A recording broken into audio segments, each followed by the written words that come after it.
Hello students, welcome to the seventh lecture of the chapter neural control and coordination. मैं हरीशु कुमार और इस लेक्चर में हम generation and conduction of nerve impulse समझेंगे।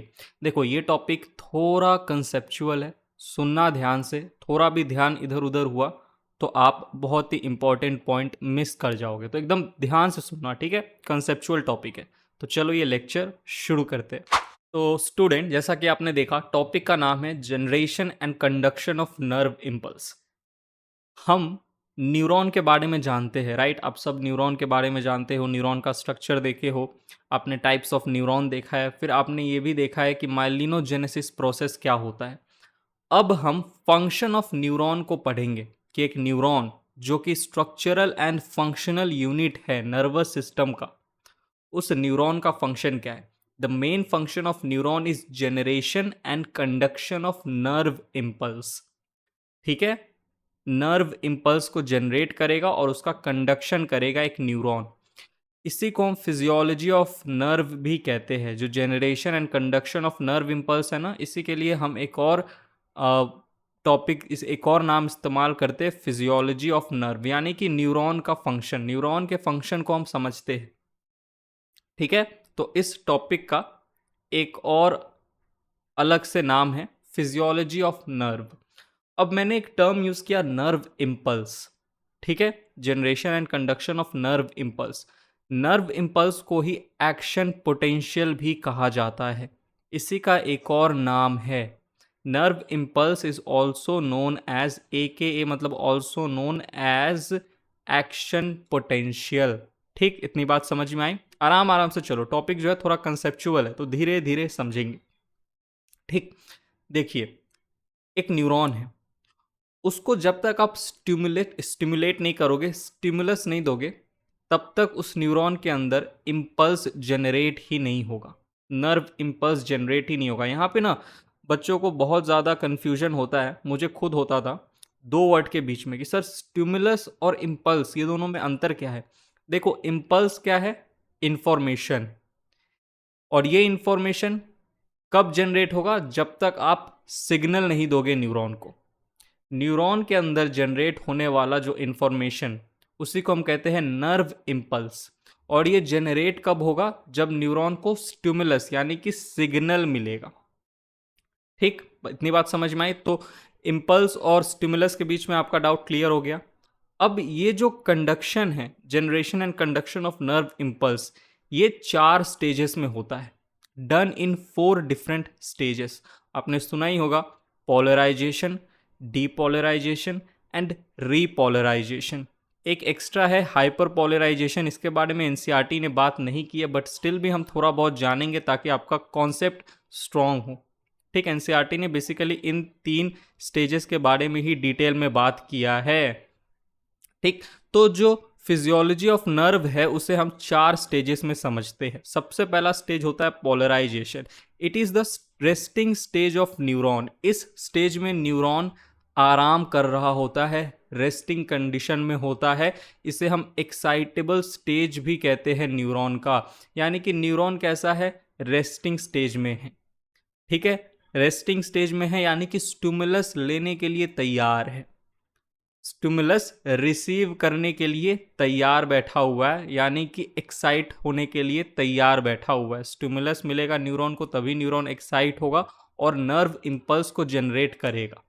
तो एक्साइटेबल स्टेज में है न्यूरॉन, ठीक है। अभी आप इसको एक्साइट कर सकते हो, एक्साइटेड स्टेज में नहीं है, एक्साइट हो सकता है। तो एक्साइटेबल स्टेज है न्यूरॉन का, या रेस्टिंग स्टेज है न्यूरॉन का, polarization stage. Neuron is in resting stage and is capable of receiving stimulus. मैंने यहाँ पे लिख दिया ताकि आप जब रिवाइज करो तो आपके दिमाग में क्लिक करे, ठीक। डीपोलराइजेशन का मतलब क्या होता है, एक्साइटेड स्टेज ऑफ न्यूरॉन, यानी कि इस स्टेज में न्यूरॉन को स्टिमुलस मिल चुका है, न्यूरॉन एक्साइट हो चुका है, और इसी स्टेज में, डीपोलराइजेशन के स्टेज में ही जनरेशन होता है नर्व इम्पल्स का, ठीक है, और कंडक्शन भी होता है नर्व इम्पल्स का, ठीक। तो एक्साइटेड स्टेज ऑफ न्यूरॉन, इसमें neuron receives stimulus and gets excited, इसीलिए excited stage. In this stage neuron generate impulses. कौन से impulses, nerve impulses. And does its conduction as well, यानी कि इम्पल्स को जनरेट भी करता है और इम्पल्स का कंडक्शन भी करता है। ठीक, कंडक्शन मतलब क्या, एक जगह से दूसरी जगह भेज रहा है नर्व इम्पल्स को, ओके, उसको कंडक्ट कर रहा है। ऑलराइट, चलिए, रीपोलराइजेशन का मतलब क्या है, री रेस्टिंग स्टेज ऑफ न्यूरॉन, यानी कि पहले पोलराइज्ड स्टेट में था, रेस्टिंग स्टेज में था, पोलराइजेशन के बाद जब स्टिमुलस मिला तो डीपोलराइजेशन स्टेज में चला गया, और स्टिमुलस मिला तो इम्पल्स को जनरेट करके उसका कंडक्शन कर दिया, और वापस से न्यूरॉन पोलराइजेशन होने के लिए पोलराइजेशन स्टेज में चला गया। तो पोलराइजेशन के बाद डीपोलराइजेशन, डीपोलराइजेशन के बाद वापस जब न्यूरॉन पोलराइजेशन स्टेज में जाता है तो उसे हम कहते हैं रीपोलराइजेशन या री रेस्टिंग स्टेज, वापस से रेस्टिंग स्टेज में जाना न्यूरॉन का, उसे हम कहते हैं repolarization stage. Neuron again returning to its polarization stage to receive the next stimulus, ताकि वापस से एक नया स्टिमुलस को वो रिसीव करे और फिर से क्या करे, जनरेट करे नर्व इंपल्स और कंडक्शन करे। ठीक, तो चलो, इन 3 स्टेज के बारे में तो एनसीईआरटी ने बहुत अच्छे से समझाया है। एनसीईआरटी ने हाइपर पोलराइजेशन स्टेज के बारे में कुछ नहीं बोला, लेकिन हम एक बार समझते हैं हाइपर पोलराइजेशन स्टेज क्या है। देखो, if during repolarization stage neuron polarization से डीपोलराइजेशन में गया, डीपोलराइजेशन से रीपोलराइजेशन में गया, क्यों, to receive the next stimulus. लेकिन अगर रीपोलराइजेशन स्टेज में neuron doesn't receive any stimulus, then it enters hyperpolarization stage. अगर रीपोलराइजेशन स्टेज में न्यूरॉन रीपोलराइजेशन स्टेज में क्यों गया था, ताकि अगला स्टिमुलस को रिसीव करे, लेकिन अगला स्टिमुलस न्यूरॉन को मिला ही नहीं, तो रीपोलराइजेशन स्टेज से न्यूरॉन फिर कहाँ चला जाएगा, हाइपर पोलराइजेशन स्टेज में। अगर रीपोलराइजेशन स्टेज में वापस से नेक्स्ट स्टिमुलस मिल जाता न्यूरॉन को, तो न्यूरॉन रीपोलराइजेशन से फिर डीपोलराइजेशन स्टेज में चला जाता। ठीक है, और फिर से नर्व इंपल्स को जनरेट करता, उसका कंडक्शन करता। लेकिन रीपोलराइजेशन स्टेज में न्यूरॉन को स्टिमुलस मिला ही नहीं। ठीक है, तो न्यूरॉन कहाँ चला गया, रीपोलराइजेशन से हाइपर पोलराइजेशन स्टेज में चला गया। समझ में आई कहानी। चलिए, अब हम थोड़ा थोड़ा कुछ कुछ अंडरस्टैंडिंग अपना डेवलप करेंगे इस टॉपिक में। ठीक है, कुछ कुछ बेसिक अंडरस्टैंडिंग आपका डेवलप होना ज़रूरी है, तभी आप इन स्टेज को अच्छे से समझ पाओगे। ठीक है, तो हम कुछ अपना एक बेसिक अंडरस्टैंडिंग डेवलप करते हैं, कुछ कॉन्सेप्ट्स है उनको समझते हैं, कुछ एक आइडिया लेते हैं, बेसिक आइडिया। तो उसके लिए हमें अगले स्लाइड पे जाना होगा। तो moving on to the next slide. अब चलिए स्टूडेंट, हम अपने बेसिक अंडरस्टैंडिंग को थोड़ा स्ट्रॉन्ग बनाते हैं। ठीक है, सबसे पहला बेसिक अंडरस्टैंडिंग जो आपको पता होना चाहिए ताकि ये टॉपिक आपको अच्छे से समझ में आ सके, वो है distribution of ions in extra cellular fluid and intercellular fluid.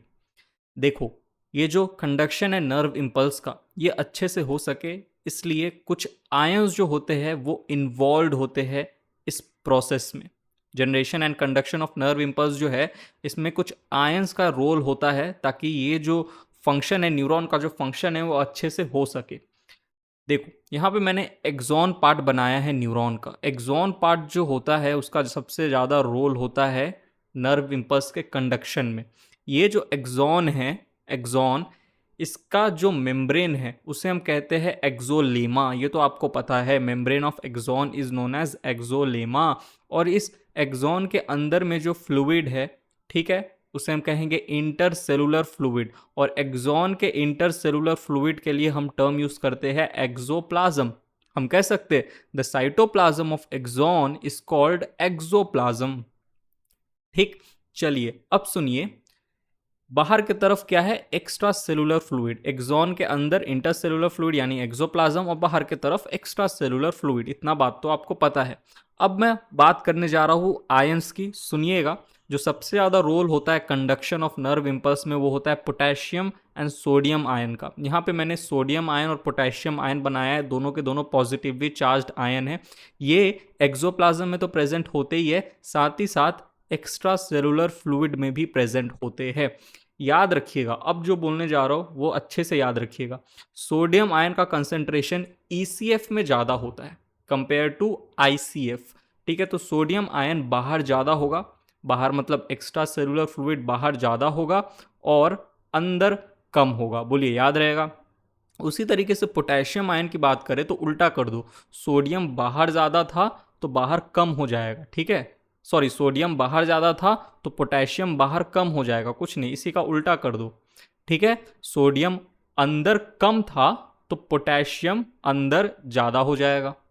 Sodium अंदर कम था तो पोटेशियम ज़्यादा हो जाएगा। तो इस तरीके से आयंस का डिस्ट्रीब्यूशन होता है। ये नेचर ने बनाया है, इसी तरीके से नेचुरली इसी तरीके से डिस्ट्रीब्यूशन होता है, ठीक। अब सुनिएगा, यहाँ पर एक और चीज़ मैं बोलने जा रहा हूँ। सर, पॉजिटिवली चार्ज आयन के बारे में आपने बात की, नेगेटिवली चार्ज आयंस नहीं होते क्या? होते हैं, ताकि बैलेंस बना रहे आयंस का। तो बाहर के तरफ जो नेगेटिवली चार्ज आयन होता है वो होता है क्लोराइड आयन, ठीक। और अंदर के तरफ जो नेगेटिवली चार्ज आयन होता है वो होता है फॉस्फेट आयन, ठीक है, फॉस्फेट आयन। और साथ ही साथ देखिए, बाहर क्लोराइड आयन ज़्यादा होगा और अंदर phosphate ion negatively charge ion ज़्यादा होगा। और एक्सॉन के अंदर, एक्सोप्लाज्म में बहुत सारी नेगेटिवली चार्ज प्रोटीन्स भी रहती है, ठीक है। तो इस तरीके से आयंस का जो बैलेंस है पॉजिटिव नेगेटिव का वो बना रहता है, ठीक। पॉजिटिव में सोडियम पोटेशियम है अंदर की तरफ, नेगेटिव में क्या है? फॉस्फेट आयन है और कुछ नेगेटिवली चार्ज्ड प्रोटीन्स है। ये जो नेगेटिवली चार्ज्ड प्रोटीन्स है और ये जो फॉस्फेट आयन है, ये साइज में बड़े होते हैं, ठीक है, इसलिए ये बाहर नहीं जा पाते, ठीक है, बाहर नहीं जा पाते। ये जो एक्सोलेमा है इसको क्रॉस करके ये दोनों बाहर नहीं जा पाएंगे। तो यहाँ पर डाउट आता है, सर जब ये बाहर नहीं जा पाते हैं तो ये अंदर कैसे आए थे? राइट, क्योंकि आप तो बोल रहे हो फॉस्फेट आयन और नेगेटिवली चार्ज आयन एक्सोप्लाज्म में पाया जाता है। तो जब ये इनका साइज बड़ा होता है, ये बाहर नहीं जा सकते, तो अंदर कैसे आए होंगे? सर, अंदर आने के लिए भी तो मतलब इनका साइज बड़ा है, तो अंदर कैसे आए होंगे? तो देखो, इतना याद रखना, ये जो प्रोटीन्स है और ये जो फॉस्फेट आयन है, ये दोनों के दोनों फॉर्म होते हैं एक्सोप्लाज्म में। इनका फॉर्मेशन ही यहीं होता है, ठीक है, यहीं पे बनते हैं, ठीक। आपको पता है, मैंने आपको पढ़ाया था, राइट, पढ़ाया था ना, कि जो प्रोटीन्स होता है उनका सिंथेसिस होता है न्यूरॉन के अंदर, राइट। प्रोटीन का सिंथेसिस होता है, निजल ग्रेन्यूल्स जो होती है वो इन्वॉल्व होती है प्रोटीन के सिंथेसिस में, अगर आपको अच्छे से याद हो तो, right. Nissl granules, cluster of rough endoplasmic reticulum and ribosomes, वो प्रोटीन्स बनाती है। तो कुछ नेगेटिवली चार्ज प्रोटीन्स बनाती है जो कि एक्सॉन के अंदर बनता है, फॉर्म होता है, और वो कभी बाहर नहीं जा पाता। बोलो, ये वाला अंडरस्टैंडिंग आपको समझ में आया? ये कॉन्सेप्ट समझ में आया? ठीक। अब सुनिए आगे। फॉर द, अरे ट्रांसपोर्टेशन का स्पेलिंग गलत है, सही कर लेना, मैंने आपको नोट्स दूंगा पीडीएफ तो सही कर दूंगा। For the transportation of ions between ECF and ICF. अब ये जो आयंस है ये एक्सोलेमा के आजू बाजू, ठीक है, आजू बाजू मूव कर सके, ट्रांसपोर्टेशन हो सके, इसके लिए certain transmembrane proteins present होता है एक्सोलेमा पे। क्योंकि आपको पता है एक्सोलेमा जो होता है वो इम्परमिएबल होता है, आयंस को अपने आजू बाजू नहीं आने देता। लेकिन इस एक्सोलेमा पे ना ट्रांस मेम्ब्रेन प्रोटीन्स प्रेजेंट होती है जो कि अलाउ करता है आयंस को आर पार जाने में, ठीक है, आयंस को परमिएबल बना देता है, ठीक है। मतलब आयंस क्या करता है? आयंस के प्रति परमिएबल होता है ये ट्रांस मेम्ब्रेन प्रोटीन, मेरे कहने का मतलब, ठीक। मैं क्या बोलने की कोशिश कर रहा हूँ, ठीक है, सुनो। एक्सोलेमा आयंस को अपने आर पार जाने नहीं देगा। तो एक्सोलेमा पे क्या प्रेजेंट है? Transmembrane protein. वो ट्रांस मेम्ब्रेन प्रोटीन अलाउ कर देते हैं आयंस को कि आप चले जाओ आर पार, कोई दिक्कत नहीं है, ठीक। तो अब हमारा जो अगला बेसिक अंडरस्टैंडिंग है, अब जो हम समझने वाले हैं अब इन ट्रांस मेम्ब्रेन प्रोटीन्स के बारे में कि कितने तरह के ट्रांस मेम्ब्रेन प्रोटीन इस एक्सोलेमा पे प्रेजेंट होते हैं। तो चलो बढ़ते अगले स्लाइड पे, moving on to the next slide. अब चलिए स्टूडेंट, हम अपने दूसरे बेसिक अंडरस्टैंडिंग को स्ट्रॉन्ग करते हैं। अब हम पढ़ने जा रहे हैं different types of transmembrane proteins present in axolemma.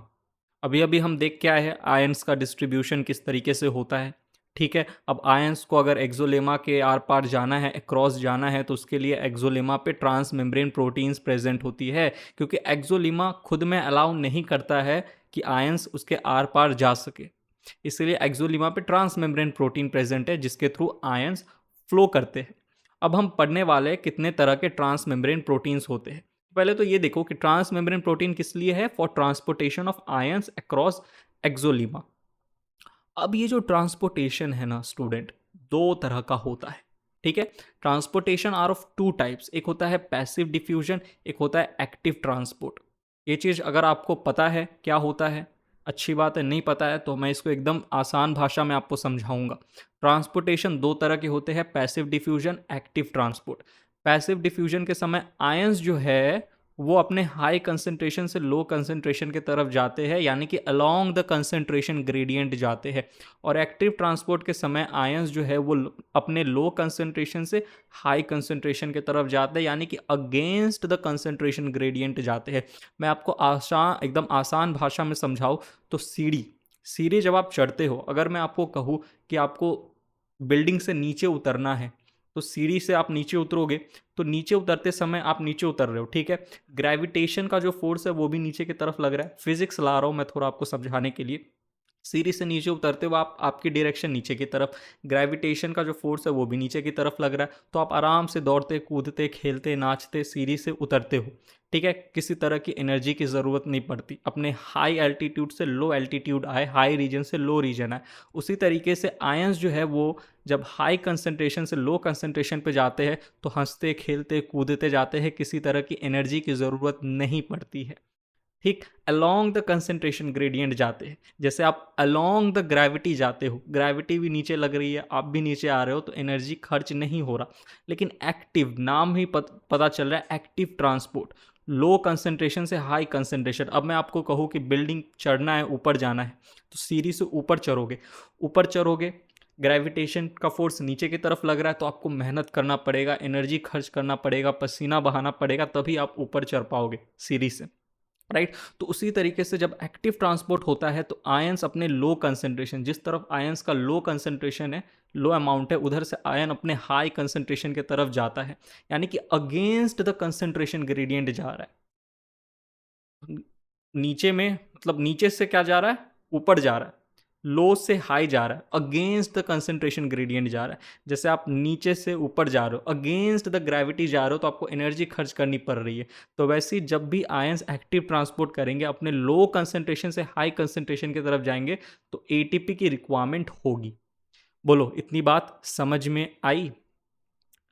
इतनी बात आपको समझ में आई? बोलो, ठीक। चलिए, तो ट्रांसपोर्टेशन दो तरह के होते हैं, ठीक है। अब हम पढ़ने वाले हैं different types of transmembrane protein, ठीक है।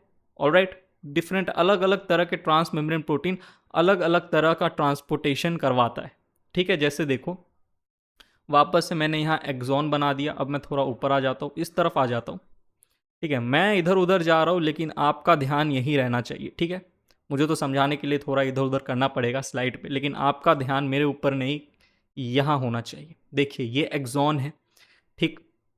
अब सुनिए, एक्सॉन का जो मेम्ब्रेन है उसे हम कहते हैं एक्सोलीमा, और अंदर में जो फ्लूइड प्रेजेंट है उसे हम कहते हैं इंटरसेलुलर फ्लूइड। ये भी एक्सोलीमा है, ठीक है। ऊपर वाला भी एक्सोलीमा है, ठीक है। और अंदर में जो एक्सॉन के फ्लूइड है वो है एक्सोप्लाज्म, इंटरसेलुलर फ्लूइड। बाहर में क्या है, एक्स्ट्रा सेलुलर फ्लूइड, ठीक। अब सुनिए, यहाँ पर एक्सोलीमा पे देखिए, मैंने भांति भांति के ट्रांस मेम्ब्रेन प्रोटीन्स बनाए हैं, हम हर एक को अच्छे से समझेंगे। सबसे पहले हम इस बीच वाले गोलू गोलू गोलू गोलू मटोलू मटोली ट्रांस मेम्ब्रेन प्रोटीन से शुरुआत करते हैं। देखिए, इस ट्रांस मेम्ब्रेन प्रोटीन को हम कहते हैं सोडियम पोटेशियम पंप। जब भी पंप आ जाए ना, किसी ट्रांस मेम्ब्रेन प्रोटीन के नाम में पंप आ जाए, तो समझ जाना एक्टिव ट्रांसपोर्ट कराएगा ये, यानी कि एनर्जी की रिक्वायरमेंट होगी, ठीक है। ऑलराइट, चलिए, तो याद रखिएगा, पंप जो है ये एक्टिव ट्रांसपोर्ट कराता है, लो कंसंट्रेशन से हाई कंसंट्रेशन, यानी कि आयंस की मूवमेंट कराता है। और जब भी ऐसा होगा तो भैया एनर्जी की ज़रूरत पड़ेगी, यानी कि एटीपी की ज़रूरत पड़ेगी। एटीपी जो है वो टूटेगा एडीपी में और इनऑर्गेनिक फॉस्फेट में, ठीक। चलिए, अब आगे देखिए, यहाँ पर मैंने दूसरा ट्रांस मेम्ब्रेन प्रोटीन बनाया जिसे कहते हैं आयन चैनल्स, या इसे लीक चैनल्स भी कहते हैं। जब भी किसी ट्रांस मेम्ब्रेन प्रोटीन के नाम में चैनल आ जाए तो समझ जाइएगा कि वो पैसिव ट्रांसपोर्ट कराता है, पैसिव डिफ्यूजन कराता है, ठीक है। तो देखिए क्या होगा, ये जो आयंस चैनल या लीक चैनल है ये क्या कराएंगे, पैसिव डिफ्यूजन कराएंगे, यानी कि किधर से किधर मूव होगा, हाई कंसंट्रेशन से लो कंसंट्रेशन की तरफ आयंस मूव करेगा, ठीक। तो ट्रांस मेम्ब्रेन प्रोटीन प्रेजेंट है एक्सोलीमा पे, जो कि आयंस के फ्लो को कड़वाते हैं। ऑलराइट, चलिए देखिए, across the membrane, across the axolemma ions के फ्लो अच्छे से हो पाए, तो इसलिए ट्रांस मेम्ब्रेन प्रोटीन प्रेजेंट है। तीसरा ट्रांस मेम्ब्रेन प्रोटीन है वोल्टेज गेटेड चैनल्स। नाम में फिर चैनल आ गया, यानी कि ये पैसिव डिफ्यूजन कराएगा, हाई कंसंट्रेशन से लो कंसंट्रेशन की तरफ आयंस को भेजेगा। अब सुनिए, बताओ इतना चीज क्लियर हुआ। अब मैं अपने नॉर्मल जगह पे आ जाता हूं, ठीक है। अब सुनो, ये जो आयन चैनल्स है ना, ये हमेशा खुले रहते हैं 24/7 365 डेज आपके शरीर में हमेशा खुले रहेंगे ये आयन चैनल्स। आपके शरीर में जो न्यूरॉन है, उस न्यूरॉन का जो एक्सॉन है, उस एक्सॉन पे का जो एक्सोलीमा है, उसके ऊपर जो आयन चैनल्स है हमेशा खुले रहते हैं, और इसके थ्रू आयंस का एक्सचेंज चलता रहता है, आयंस का फ्लो होता रहता है, ठीक। लेकिन ये जो वोल्टेज गेटेड चैनल्स है ना, ये हमेशा खुले नहीं रहते। नाम ही पता चल रहा है वोल्टेज गेटेड चैनल है। इन यहाँ पर एक गेट लगा होता है लाल रंग का, ये मैंने गेट बनाया है, ये बंद रहता है। ये कब खुलता है? जब वोल्टेज आए। नाम से पता चल रहा है वोल्टेज गेटेड चैनल। जब आप स्टिमुलस दोगे ना, तो वोल्टेज जनरेट होता है, उस वोल्टेज के जनरेट होने से ये चैनल्स खुलते हैं, ठीक। आगे मैं पढ़ाऊंगा ये चीज़ किस तरीके से वोल्टेज बना, क्या हुआ, कैसे खुला। बस इतना याद रखिए, ये हमेशा खुले नहीं रहते, और इनको रेगुलेट करने का काम करता है कैल्शियम आयन। ये जो गेट है ना, यहाँ पर इस तरीके से कैल्शियम आयन बैठे रहेंगे, और ये कैल्शियम आयन इन वोल्टेज गेटेड चैनल को खुलने ही नहीं देंगे। तो रेगुलेट कौन कर रहा है? Calcium ion. जब वोल्टेज आएगा तब जाके ये खुलेंगे, नहीं तो ये जो कैल्शियम आयन है ये बैठे रहते हैं, ये खुलने ही नहीं देते। तो रेगुलेटेड बाय कैल्शियम आयन, ठीक। बोलो, इतनी बात समझ में आई? अब सुनो, हम ट्रांस मेम्ब्रेन प्रोटीन बना दिए। किसके लिए होता है ये transmembrane protein? Transportation of ions के लिए। तो चलो अब आयंस की बात कर लेते हैं। तो सुनो, ये जो आयन चैनल मैंने बनाया है, ये सोडियम का आयन चैनल है, ठीक है। इसके थ्रू सिर्फ सोडियम ही आर पार जा सकता है, ठीक है। अब बताओ, मैंने आपको कहा था, यहां पर देखो, सोडियम अकेला नहीं होता, उसके साथ पोटेशियम भी होता है। तो यहां पे पोटेशियम के आयन चैनल्स है।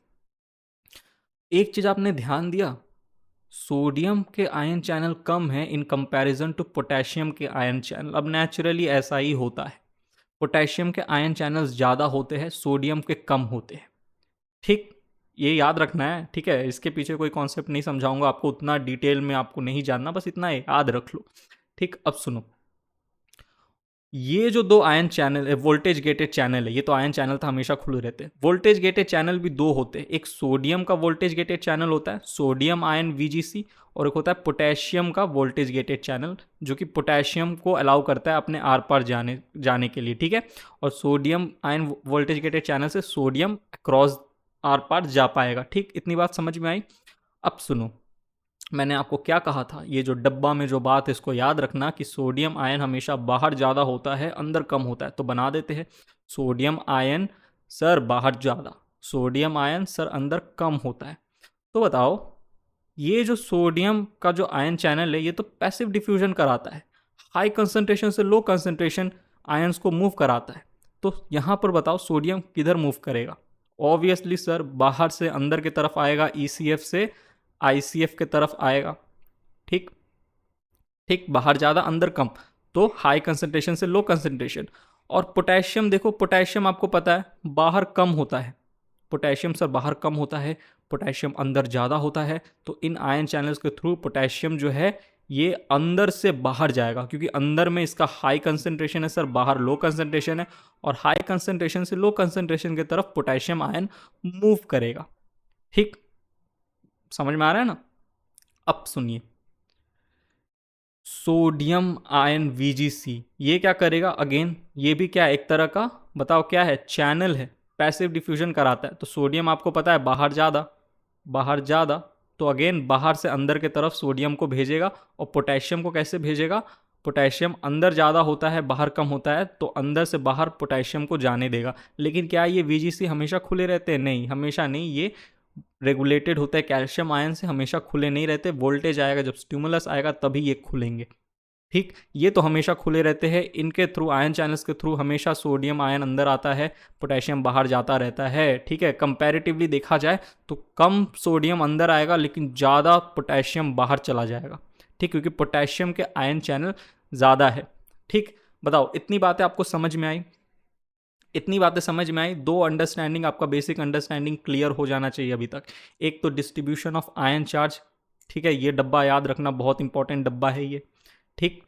और उसके बाद हमने देखा ट्रांस मेम्ब्रेन प्रोटीन्स के बारे में देखा। अब ये दोनों बेसिक अंडरस्टैंडिंग से हम समझेंगे किस तरीके से जनरेशन एंड कंडक्शन हुआ नर्व इम्पल्स का, ठीक। तो याद रखना, जो 4 स्टेजेस में हम इस पूरे प्रोसेस को समझेंगे, अगले लेक्चर से मैं शुरू कर दूंगा इन स्टेजेस को समझाना। अगले लेक्चर में हम पोलराइजेशन के बारे में समझेंगे, यानी कि रेस्टिंग या एक्साइटेबल स्टेज के बारे में समझेंगे, ठीक। तो बेसिक अंडरस्टैंडिंग, आई होप आपको, ये देखो ये लेक्चर ना मैंने सिर्फ बेसिक अंडरस्टैंडिंग पे डेडिकेट किया है, ठीक। चलिए, ताकि आगे जो मैं आपको पढ़ाऊँ वो चीज़ आपको समझ में आए। तो यहीं पे ये लेक्चर होता है समाप्त। मिलता हूँ मैं आपसे न्यूरल कंट्रोल एंड कोऑर्डिनेशन के अगले लेक्चर में। तब तक के लिए bye, thank you, take care.